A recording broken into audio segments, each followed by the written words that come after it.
Pada video kali ini, saya akan menjelaskan apa itu invoice, relasi invoice dan sales order, cara membuat invoice, status invoice, cara print invoice, dan cara ekspor invoice ke Excel. Kemudian, untuk cara update invoice ke paid akan dijelaskan pada video berikutnya. For stock invoice adalah dokumen yang diterbitkan oleh penjual kepada pembeli terkait dengan transaksi penjualan. Fungsi for stock invoice ini sendiri, yang pertama, digunakan secara internal untuk pencatatan pembayaran atau payout dari marketplace ke penjual. Kedua, dapat dicetak bersamaan dengan shipping dokumen atau AWB untuk surat bukti keluar gudang. Ketiga, tidak perlu dicetak untuk dikirimkan ke pembeli di marketplace. Jika pembeli marketplace membutuhkan invoice, mereka bisa mencetak langsung dari order history. Untuk mengaktifkan invoice, dapat melalui halaman invoice setting seperti berikut. Pada bagian Create Invoice, pilih Yes, kemudian pilih status order yang nantinya akan otomatis terbuat invoice-nya. Di sini saya pilih Delivered, maka invoice akan terbentuk secara otomatis jika order sudah berstatus Delivered. Kemudian, pada bagian Payment Term, terdapat pengaturan untuk mengatur batas waktu pembayaran diterima. Jika kamu memilih net 7, maka pada batas waktu pembayaran akan 7 hari sejak invoice tersebut dibuat. Kamu juga dapat menambahkan note untuk nantinya akan berguna saat melakukan print. Untuk melihat invoice yang sudah terbuat, bisa dari halaman invoice seperti berikut. Setelah kamu mengaktifkan invoice, semua invoice yang sudah terbuat secara otomatis akan ditampilkan di halaman ini.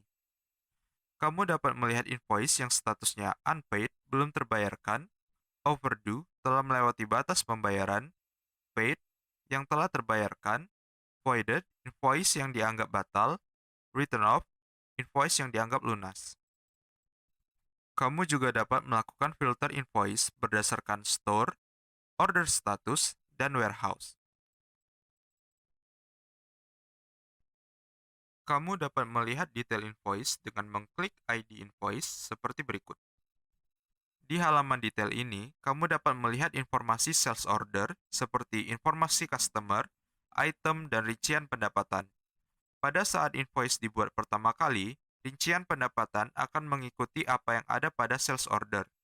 Namun, ketika kamu melakukan payment receipt, akan merubah amount yang ada pada rincian ini. Di invoice ini, kamu dapat menuju langsung ke sales order yang berkaitan dengan mengklik SOID. Begitupun sebaliknya dengan cara mengklik invoice ID. Untuk melakukan print terhadap invoice dapat melalui halaman invoice list, invoice detail, dan halaman sales order seperti berikut.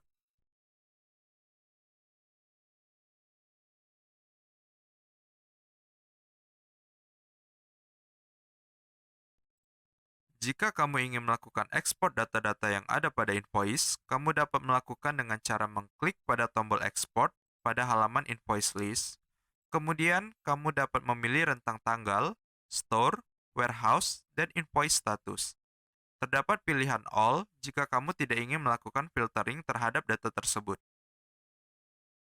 Setelah klik save, akan ditampilkan informasi untuk mendownload hasil ekspor tersebut di Activity Log. Pada ekspor ini, tersedia kolom-kolom berikut yang merupakan detail dari invoice tersebut. Untuk pengertian dari masing-masing kolom, kamu dapat melihat pada bagian glosary. Untuk cara melakukan mark payment receipt atau merubah status invoice menjadi paid, silakan lihat pada video berikutnya.